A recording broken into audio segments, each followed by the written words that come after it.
Merhaba arkadaşlar. Bugün yine yeni bir programla beraberiz. Artık burada Türkçe yayınlar yapıyorum.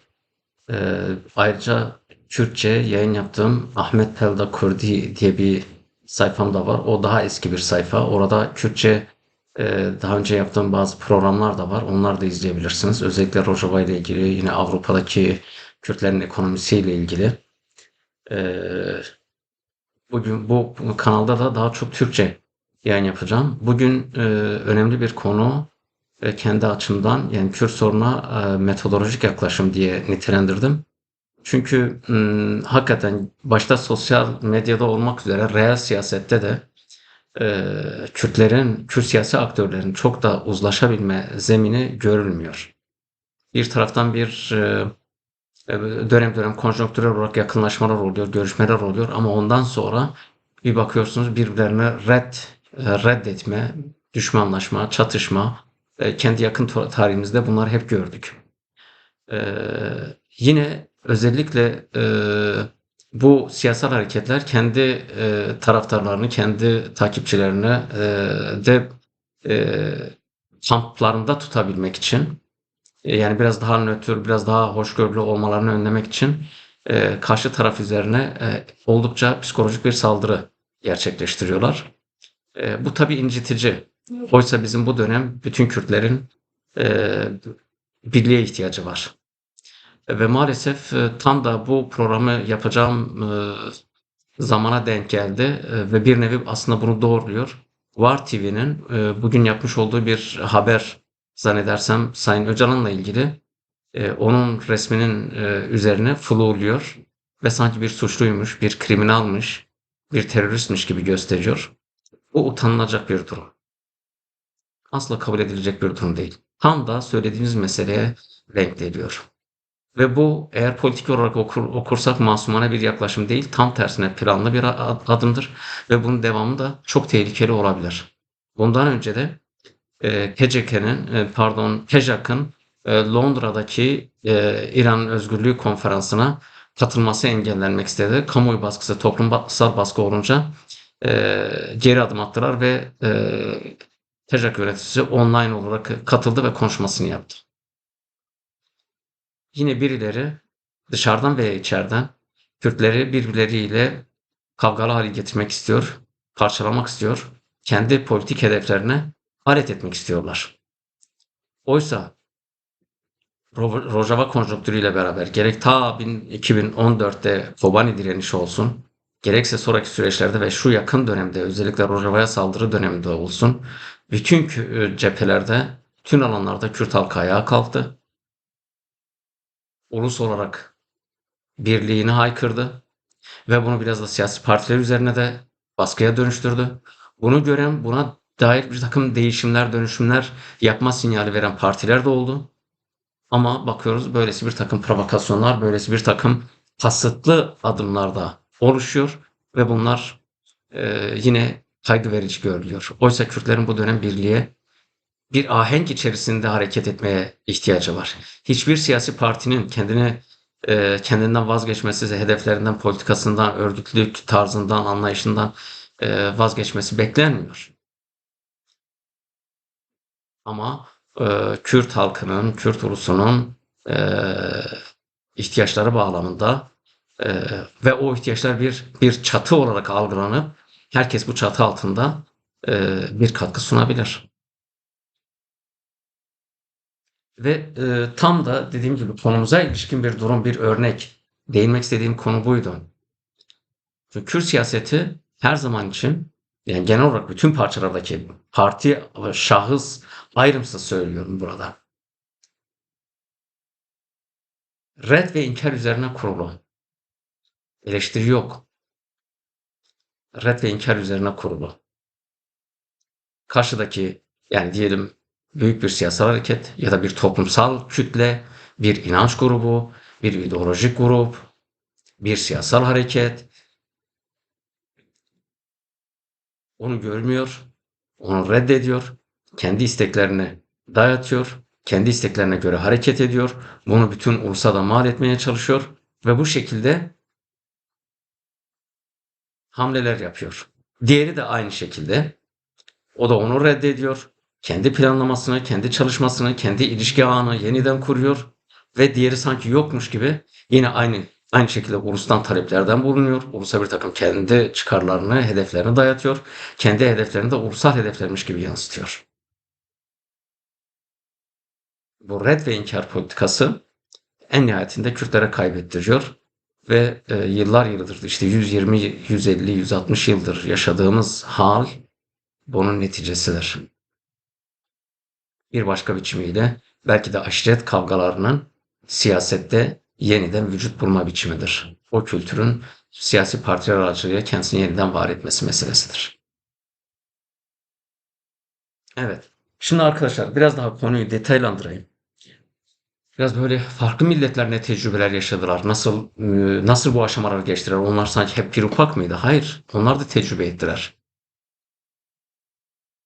Ulusal mücadeleler, dinsel mücadeleler, yüzyıllarca, 100 yıl, 30 yıl böyle savaş şu isimlendirmeleri oluyor mesela Avrupa'da. Mezhep savaşları, Orta Doğu'da dinler savaşı. Daha öncesinde de böyle oldu. Yine imparatorlukların birbirleriyle çıkar savaşları. Daha sonra ulus devletlerin toprak kavgası, egemenlik kavgası ve soykırıma varan ölçüsüz savaşlar yaşandı. Halen de yaşanıyor. Teori cephesinde de, fikriyat cephesinde de yine benzer sıkıntılar, sorunlarla karşı karşıya kaldık tarihimizde. 19. yüzyıl fikir dünyası devrimci bir fikir dünyasıydı. Ama yanlış bir fikir dünyasıydı. Bunun bedeli çok ağır oldu. Mesela diyelim Darwinistler eğer evrim teorisini esas alırsanız, ona göre kendi yaşamınızı dizayn ederseniz ya da o pozisyonları kabul ederseniz dünya şekillenir. Herkes pozisyonun yerini kabul eder gibi bir durum. Ya da psikanaliz, Freud diyelim. İşte şu sorunlarını çözerseniz, bilinçaltı sorunlarını, orada oluşan problemleri bilince çıkarır, çözerseniz, cinsel sorunlarınızı çözerseniz sağlıklı bir kişi olur ve insanlık kurtulur.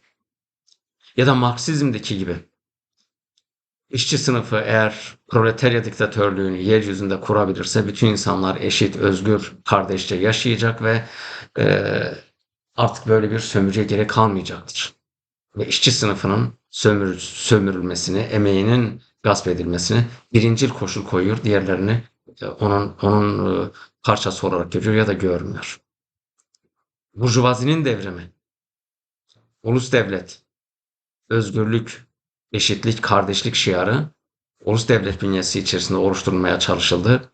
Ama bu aslında kan gölüne, soykırıma, büyük işgallere, büyük sömürgelere yol açtı. Ve anti sömürgeci savaşlarla insanlık özellikle 19. ve 20. yüzyılda büyük kitlesel ölümlere tanık oldu. Çağımıza gelişme oldukça insanın ulaştığı akıl, fikir, vicdan vesaire ile sorunların azalması beklenirken çözümlerin akıl yoluyla üretilmesi, akıl vicdan yoluyla çözülmesi beklenirken bir bakıyorsunuz daha büyük katliamlar, daha büyük soykırımlar, daha büyük şiddet yaşanıyor. Güney Kürdistan'da Saddam'ın yaptıkları, Türkiye'nin 4000 Kürt köyünü yakıp binlerce insana fail meçhul yolla katletmesi, İran'da Kürt liderlerinin öldürülmesi, ondan önce Kürdistan'a büyük operasyonlar, Rojava'da Esad rejiminin Kürtleri tanımaması bile bizim yaşadığımız, kendi tarihimizde yaşadığımız olaylardır. Ama sadece bizden ibaret değil. Şiilerle Sünniler arasındaki savaş da karşılıklı büyük katliamlara yol açtı. Saddam'ın onlara da büyük katliamları oldu.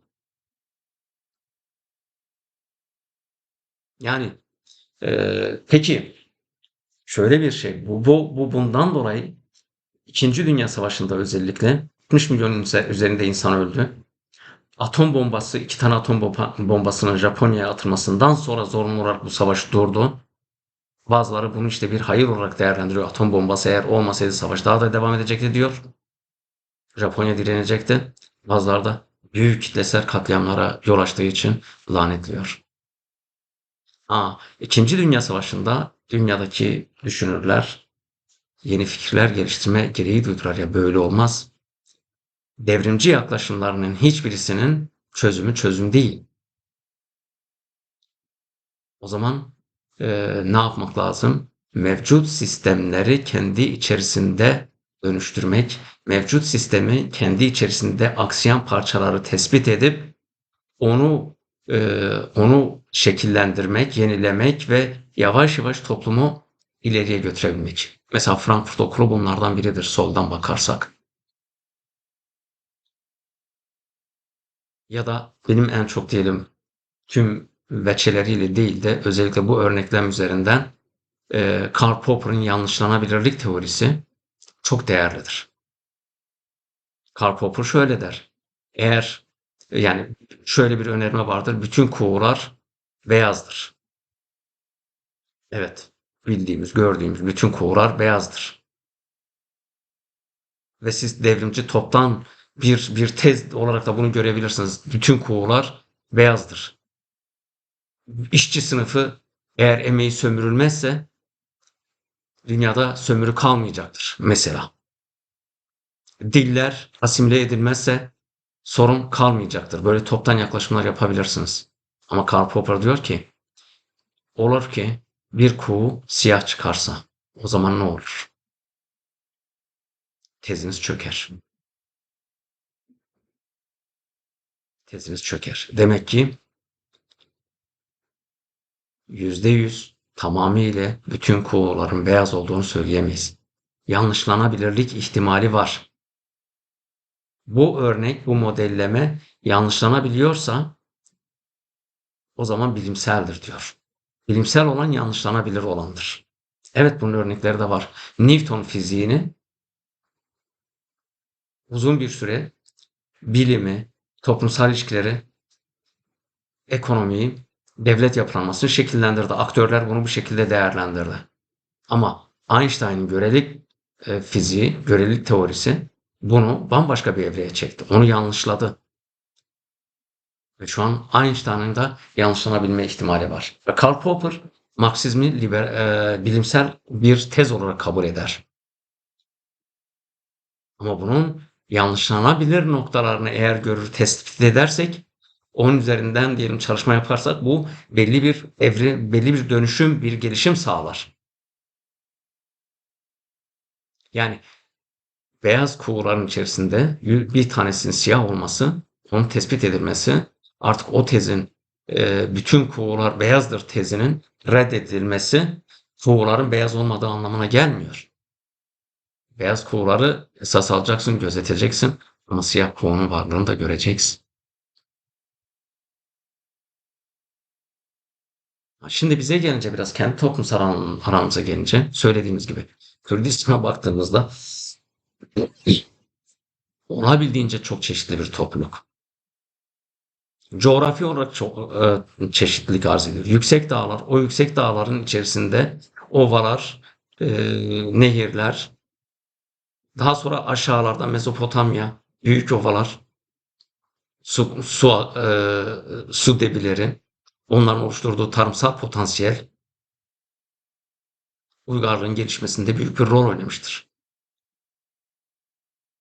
Ve buraya bir sürü etnik, bir sürü inanç grubu meyletmiştir buradaki zenginlikten dolayı. Hele hele petrolün bulunmasıyla beraber de hem petrol hem su kaynakları hem doğal kaynakları hem dağlar, ovalar onların savunmaya, yaşamaya daha elverişli olması, her dağ bölgesi kendi bünyesinde bir sürü hayvan ve bitki çeşidini barındırıyor.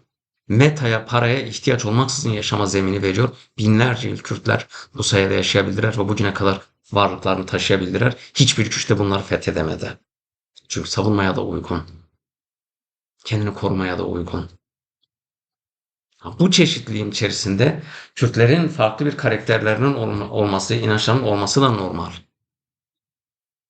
Sesler ovada ve dağda sesler aynı kelimeyi çıkardığınızda onun tonlaması değişiyor. Bu zamanla şivelere, ağızlara vesaire dönüşebiliyor. Hatta dillere kadar ayrışabiliyor. Kürdistan coğrafyası birçok dilin ve lehçenin, ağzın olduğu bir coğrafyadır. Yine bu coğrafyada düşünsel alanda büyük zenginlikler vardı ve yeni yeni fikirler oluştu, yeni yeni inanç sistemleri oluştu ya da dışarıdaki inanç sistemleri Kürdistan'a da ulaştı ve burada da kendisini şekillendirdi. Hristiyan Kürtleri biz pek bilmeyiz ama vardı ve çoğu maalesef Asuriler ve Ermeniler arasında asimile oldular. Onlar şimdi kendimizden saymıyoruz belki. Ama genetik bilim bazı şeyler ortaya çıkarıyor. Yeni yeni tekrar yüzleşiyoruz. Ya da Ezidi inancı Kürtlere has etno bir dildir, etnik bir dindir. Ve Kürdistan'da zamanında daha çoğunluktaydı. Sonrasında Müslümanlaşma vesaire yaygınlaşmaya başladı Kürtler arasında. Müslümanlaşma da Kürtler arasında mezhepler üzerinden şekillendi, farklılaştı. Daha sonra tarikatlar üzerinden farklılaştı, şekillendi. Ve radikal İslam da buna etkilendi. Birçok Kürt genci çeşitli radikal örgütlerin denetiminde yer aldı. Milliyetçi hareketlerde Kürdistan'da, ulusal hareketlerde, yurtsever hareketlerde yükseldi. Çünkü dünyadaki gelişmelerine baktılar Kürtler ve bu anlamda yeniden pozisyon almaya başladılar, sorgulamaya başladılar. İşte Kuzey Kürdistan'da öğrenciler, memurlar, çalışanlar, emekçiler yavaş yavaş modern siyaseti tanıdıkça, okumaya başladıkça işçinin, emekçinin haklarının yanı sıra genel sömürünün yanı sıra bir de Kürtlerin etnik olarak sömürüldüğünü, buna dair yeryüzünde de tezler olduğunu ve bunun Kürdistan'a da uyarlanabileceğini gördüler ve Kürdistan'ın sömürge olduğu tezlerine ulaştılar. Bunu destekleyen işte Rojava Kürdistan'da bugün Mehavat olarak biliyoruz ama hayır, Kürdistan Cumhuriyeti, daha sonra Başarı Kürdistan'daki direniş, Peşmerge direnişi, bütün bunlar birbirlerini besleyen süreçler oldu. Yani Kürdistan sadece her parçası kendi sınırları içinde değil, öbür parçadaki bir gelişme bu parçadaki gelişmeyi de etkiliyordu. Bu parçadaki bir sıkışma öbür parçaya geçişle bir biçimde bertaraf edilebiliyordu. Parçalılık bazen evet, bir toplumun, bir devletin, bir halkın parçalanması kötü ama o parçalılık bazen sizin yaşam alanı bulmanıza da yol açabiliyor. Egemen güçlerin de birbirleriyle çelişkilerini değerlendirebilirseniz evet, bazı konularda aşama kat etmeniz de mümkün. Ama dedim ya başında da, aşiret kültüründen olsa gerek, aile kültüründen olsa gerek, doğanın o sertliğinden kaynaklı olsa gerek, biz red ve inkar üzerinden hareket ediyoruz. Eleştiri üzerinden hareket etmiyoruz. Yanlışlamıyoruz. Yanlışlama yöntemini seçmiyoruz. O da bir eleştirinin bir biçimidir. Evet, Kürdistan'da bir sürü güç var, inanç var, değer sistemi var. Fakat siz bunları kabul etmeyebilirsiniz ve kendi değerlerinizi daha doğru bulabilirsiniz. Zaten onun savunduğunuz ve yaşadığınız için sizin için anlamlıdır, önemlidir ve bunu başkasına da önermek de doğal hakkınızdır. Siyasi olarak propagandanızı yapmanız, yayılmak istemeniz, büyümeniz gayet doğaldır. Rekabet etmeniz gayet anlamlıdır. Ve haliyle kendinize alan açmak için rakibinizin de üzerine gitmeniz gerekiyor. Ama bunu savaş, red, inkar, ihanet kavramıyla değil, eleştiri kavramıyla. Onun icraatlarının, onun yetersizliklerinin, onun programının yetersiz olduğunu yanlışlayarak ve kendi önermelerinizin ondan daha güçlü olduğunu ortaya koyarak çok daha anlamlı, değerli bir çıkış yapmak mümkün. Ve maalesef Kürt siyaseti halen, Kürt toplumu da, her toplum kendi siyasetini, kendi aktörlerini, kendi tarzını ortaya çıkarıyor. Toplumumuz böyledir. Günlük yaşam içerisinde de, ticarette de birbirimizle çok şey değiliz, çok iyi değiliz. Biriyle yüz yüze konuşurken güleriz, sohbet ederiz, değer veririz, iltifat ederiz. Arkasını dönünce de çok kötü laflar söyleyebiliyoruz. Onu reddedebiliyoruz. Onun iradesini yok sayabiliyoruz. Ya da birimiz çok rahatlıkla bir başkasının üzerine karar alabiliyor. Bir erkek kadının üzerine, çocukları üzerine karar alabiliyor. Hiç onlara danışmanın gereği duymadan. Ya da bir çocuk diyelim ailesinden rahatsız ise, bir genç ailesinden rahatsızsa o rahatsızlıkları dile getirmek yerine tamamen red ve inkar edip terk edebiliyor. Kardeşler birbirlerine düşebiliyor, aileler birbirlerine düşebiliyor. Ve bu çok çok yaşanıyor. Halen de böyle bir toplumsal yaramız var. Aynı sertlik siyasette de kendini tekrar ediyor. Çünkü ailede böyle gören bir genç siyasi alana geçtiğinde de aynı mekanizmayı işletiyor. Ya benimsin ya kara toprağınsın. Ya varsın ya da yoksun. Ya benimlesin ya da tamamen yok olacaksın. Ve bugün çok ihtiyaç duyduğumuz bu birlik döneminde Kürt siyaseti maalesef eee, genel anlamıyla böyle bir sıkıntıyla yüz yüze. Oysa şunu çok iyi gördük. Mesela bir iki tane manzara söyleyeyim. Sayın Mazlum Abdi ve İlham Ahmet'in eee Evler'de bir toplantıya katılırken Güney Kürdistan'daki siyasetçilerin onları karşılaması, onların gitmesi ve halkın bunları görmesi muazzam bir manzaraydı. Öyle bir özlemimiz var. Ama o yine kendi siyasetini yapacaktır, partisi olacaktır. Oradaki partiler yine partili olacaklardır. Fakat bizim birliğe de ihtiyacımız var. Ya da DAEŞ saldırdığında gerillanın gruplar halinde aşağıya inmesi, Kerkük'e, Mahmur'a, Hevler'e, Süleymaniye'ye ve Şengal'e geçişi halkta muazzam bir sinerji yarattı. Gerilanın görülmesi bile hatta yani şehir içerisinde kendi kıyafetleriyle şehir içerisine dönmesi bile paniği düşürdü ve halk dönüp direnişe geçti. Muazzam birbirimize enerji veriyoruz. Aynı şekilde Peşmerge'nin diyelim eee Kızıltepe üzerinden Kobani'ye geçmesi ve orada halkın o karşılama biçimi. O halk kime siyasal dönemde de diyelim DEM Parti'ye oy veriyor. DEM Parti geleneğine oy veriyor. Dikkat edin bir ulusal bir çatı, o çatı içerisinde de siyaseten farklılaşmalar normaldir. Ve bir siyaset diğerinin önüne geçmek istiyorsa kendi eleştirisini, onun eksiklerinin eleştirisini yapar. Onun niçin doğru olmadığını, niçin eksik olduğunu, niçin yapamayacağını, kendisinin doğru aday olduğunu, daha doğru güç olduğunu ispatlayabilmek için, söyleyebilmek için kendi tezini savunur. Ve maalesef bizde böyle bir durum henüz yok. Evet, aslında bunu daha da çeşitlendirmeyi düşünüyordum ama bu gerçekten VAR TV'nin tekrar onu belirteyim. VAR TV'nin o yayın tarzı benim bütün enerjimi götürdü. Bütün enerjimi götürdü.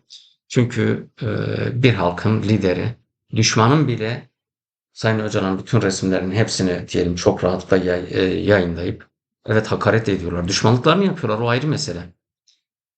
Ama Güney Kürdistan'da bir kanalın, bir TV'nin bunu yapması kabul göremez, kabul edilemez. Eleştirebilirler. Siyasetini doğru bulmayabilirler. O haberin içeriğine de bakmadım. Hiçbir şekilde bakma gereği de duymuyorum. Ne olursa olsun bir haklılık payı olamaz. Aynı şekilde mesela diyelim Sayın Barzani'nin de diyelim kriminalize edilmesi doğru değil. Sayın Talabani'nin de kriminalize edilmesi doğru değil. Bunları bir kenara bırakmak gerekiyor. Karşı reaksiyonların dozu da tamamen red ve inkar, red, inkar, ihanet bağlamında değil, sert eleştiri biçiminde olmalı. Hatta eleştiriyi bırakalım, politik nezaket, politik araçlar kullanılarak girişimde bulunmalı. Bu kanalın özür dilemesi gerekiyor. Nasıl Rojava Kürdistan'da oradaki diyelim örneğin Abbas Vali daha önceki programda da belirtmiştim profesör. Eğer Pejak o toplantıya katılmasa ben de davetliler arasındayım ben de katılmıyorum demesi çok ahlaki ve tutarlı bir gerekçeydi. O bir eleştiriydi ve ben Pejak'la da değilim demişti. O bir akademisyen. Muhteşem bir tutumdu. Bir tavırdı. Aynı tavrın ve daha sonra da onun TEJAK'ın katılması sadece tabii Abbas Vali değil diğer partiler de vardı. Daha diğer güçler de vardı. O eleştiri yapınca bakın eleştiriyle de aşama kat edebiliyoruz. Ve şu an başvurda yapılan bu olayın bir biçimde sivil toplum, siyasi aktörler, aydınlar tarafından eleştirilmesi gerekiyor ve o kanalın da özür dilemesi gerekiyor. Eğer özür dilenirse bu diğerlerinin de bir daha yapmaması için bir adım atılmış olur böylece. Değerli olur. Artık şunu kabul etmemiz lazım. Türklerin bütün değerlerini kabul etmemiz gerekiyor. Bizim değerlerimizdir. Hangi parti, hangi siyasi grubu olursa olsun büyük bedellerle elde edilmiştir. Bazen işte Kürdistan bayrağı üzerine tartışmalar yapılıyor. Bazen Rojava'nın bayrağı ve sembolleri üzerinden tartışmalar yapılıyor. Bazen PKK'nın diyelim sembolleri, değerler üzerinden, Rojava'dakiler, Başbu'dakiler üzerinden bir takım değerlendirmeler yapılıyor. Hayır, saygı göstermek gerekiyor. Eleştiri varsa siz de kendi değerlerinizle, sembollerinizle, gerekirse örgütlülüğünüzle ortaya çıkarsınız. Aydın ve entelektüel iseniz tezlerinizle ortaya çıkarsınız. Ama her şey özellikle hele hele sosyal medyadaki dilde baktığımızda her şey red, inkar, yok etme, işte PKK bitmeli, PKK ihanet örgütüdür, defolmalıdır. Böyle dediğinizde ve siz de bir şey yapmıyorsanız çok kötü durumdasınız. İyi niyetli olsanız bile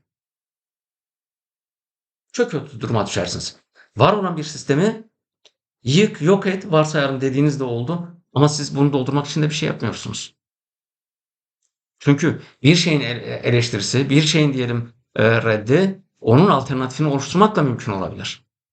Alternatifini oluşturmuyorsan her sözü de söyleme hakkın yoktur. Ya da pozisyonun önemlidir. Kimin ne söylediğine bakarım ve ne olduğuna bakarım. Eğer bir düşün insanıysanız tezlerinizle eleştirinizi yaparsanız kabuldür. Bir siyasi aktörseniz kendi siyasetinizi öne çıkararak kendi siyasetinizin daha doğru olduğunu söyleyip onun çalışmasını yapıp onun üzerinden diğerinin eleştirisini yaparsanız bu da anlamlıdır. Katılırım katılmam bu önemli değil. Sen de katılırsın katılmasın önemli değil. Ama elinde somut bir takım verilerim var. Hiçbir şey yokken sadece duygu ya da kin ya da ailesel nedenler ya da kişisel nedenler ya da ne bileyim etkilendiği insanlar nedeniyle ya da bir takım kişisel hesaplar ya da bir takım ilişkilerden dolayı direkt red, küfür, kriminalize etme, küçümseme gerçekten gayri ahlaki, tutarsız bir yaklaşımdır. Evet, sonuna geldik. Ben yani bu tür programların çok cazip olmadığını da biliyorum maalesef. Yani flash işte böyle bir şey yapmak gerekiyor. Bomba habermiş gibi, birdenbire anlık bir gelişmeymiş gibi bir gazetecilik yapmak gerekiyor. YouTube'un bir dili, bir tarzı var. Yani daha çok o retorikte biraz inceledim. Çok sert laflar söylemek lazım, ne bileyim, şunu bunu yapmak lazım. Ben bunları yapmayacağım. Bu anlamda çok reytingin olmayacağını da biliyorum ama en azından samimi dertleşmek, tartışmak, bu konulara duyarlı olan arkadaşlarım da diyelim takip etmesi, abone olması, bunu paylaşması benim için değerli olacaktır, anlamlı olacaktır. Hepinize çok çok teşekkür ediyorum. Bir de belirttiğim gibi Kürtçe kanalımı da desteklerseniz, onu da paylaşırsanız sevinirim.